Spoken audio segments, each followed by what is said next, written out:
Hello everyone, तो मैं हूं दिव्या त्रिपाठी। और जैसा कि मैंने यूएपी एक्ट के बारे में बात करी थी, उसके बारे में और आगे बात करते हैं। तो अब देखो, यूएपी एक्ट के दौरान पे आपका टाडा एक्ट और पोटा एक्ट आया था। कांधार हाईजैक हुआ था और पार्लियामेंट में जो आपके अटैक हुए थे, उसके बाद वो पोटा एक्ट लाया गया था, आपको पता होगा।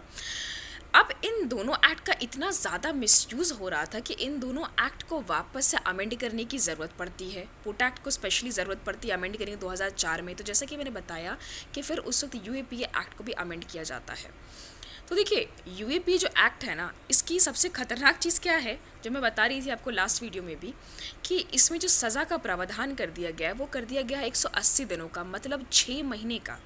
6 महीने तक कोई भी चार्जशीट फाइल नहीं हुई और गवर्नमेंट बिना किसी को इन्फॉर्म किए हुए और बिना कोई भी रीज़न दिए हुए किसी भी इंसान को 6 महीने तक जेल के अंदर रख सकती है।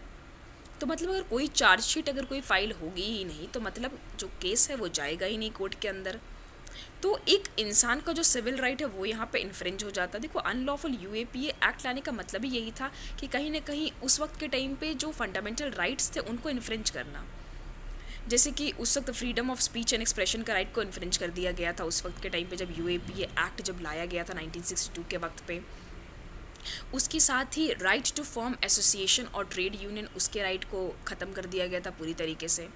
तो ये सारी कुछ चीज़ें थी जिनको ख़त्म कर दिया गया था उस वक्त के टाइम पे। लेकिन अब जो अमेंडमेंट हुआ है 2019 में, उसके अंतर्गत लोगों को डर ये है, क्योंकि यहाँ पे पहले सिर्फ और कोई ऑर्गेनाइजेशन सम्मिलित होती थी टेररिज्म में, लेकिन अब यूएपीए एक्ट के अंदर कोई भी इंडिविजुअल और कोई भी ऑर्गेनाइजेशन, इन सबको किसी डेफिनेशन के अंदर लाया जाएगा, यूएपीए एक्ट के अंदर लाया जाएगा। मतलब कोई भी या टेररिज्म है, कोई भी अगर कोई पार्ट है, कोई भी इंसान या कोई भी ऑर्गेनाइजेशन अगर कोई पार्ट रहता है या किसी भी तरीके के देश को हानि पहुंचाने की, अगर कोई क्षति पहुंचाने की कोशिश करता है, तो उसे यूएपीए एक्ट के अंतर्गत क्या कर दिया जाएगा, बुक कर दिया जाएगा।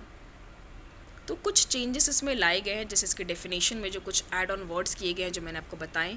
इसके साथ ही जो सज़ा का जो वक्त है, जो सज़ा का जो प्रावधान है, उसको इनक्रीज़ कर दिया गया है। मतलब बिना किसी चार्जशीट के।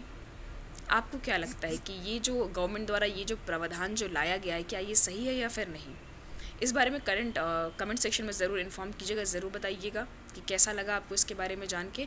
और इसके बारे में और आगे वीडियो बनाएंगे, जैसे टाडा और पोटा एक्ट है उसके बारे में बताएंगे, उसके साथ ही आर्म्स एक्ट के बारे में भी हमने आगे वीडियो कवर करनी है। चलिए, thank you everyone, bye bye, take care.